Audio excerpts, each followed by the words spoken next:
that at the very best would de-emphasize the Shabbat. At the very worst, say that the Sabbath doesn't really matter, the Sabbath is in your heart, you don't need to observe it. Yeah. And the story is quite long. I'm actually writing my next book on the Sabbath. It's called Stop in the Name of God, because Shabbat means stop or ceasing. So I'm not here to sell you a book. It's not even for sale yet. It's just something to think about. And it's honestly how the Sabbath saved my life and helped preserve my family and helped preserve my career. And so, two things. Number one, the pastor that I really care about, Pastor David Engelhardt, who's one of our board members at Turning Point USA. I was exhausted. It was the summer of 2021. I sat down with him. I said, I'm not sleeping well. I'm fatigued. And he asked me very bluntly, are you honoring the Sabbath?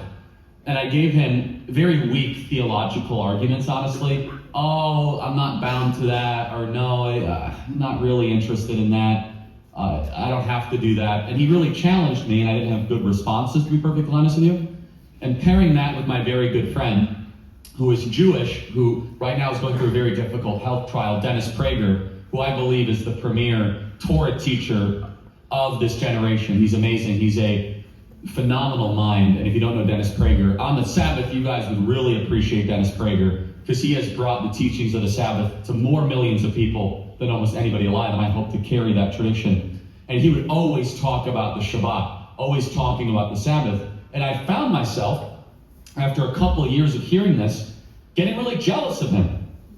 Being like, wait a second, you're able to just unplug for one day and not work and be with friends and family and worship God?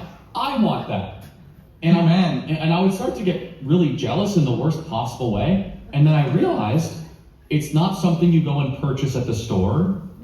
It's not something that you have to take out a loan for. It's simply the prioritization of the question of who's in charge.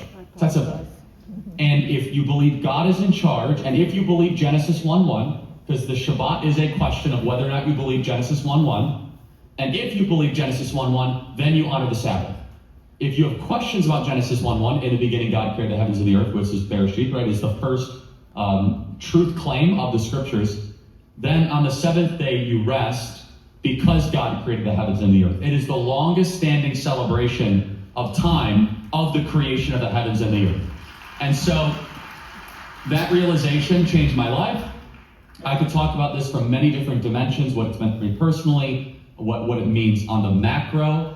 I also go to churches across the country. I speak at hundreds of churches of all different denominations.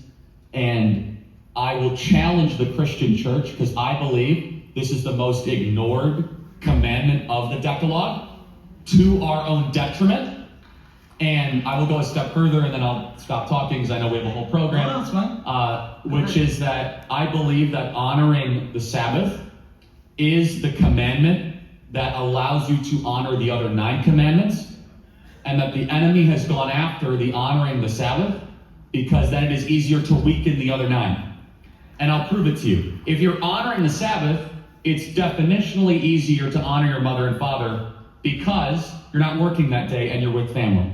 If you're honoring the Sabbath, it's easier not to covet your neighbor's wife because you're not around your neighbor's wife, you're with your family. And you're filled with gratitude that day.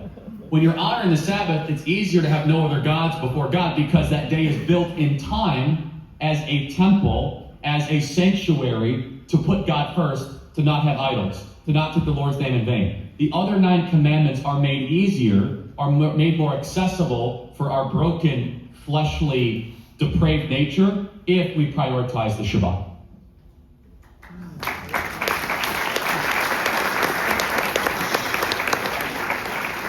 A special note of gratitude to CBN that is covering this event today. I would like to bring out the panelists, Pastor Rob McCoy and Chris Mitchell, the Middle East correspondent for CBN. Just a quick thing, as they're coming on stage, Pastor Rob McCoy and I met in June of 2022, and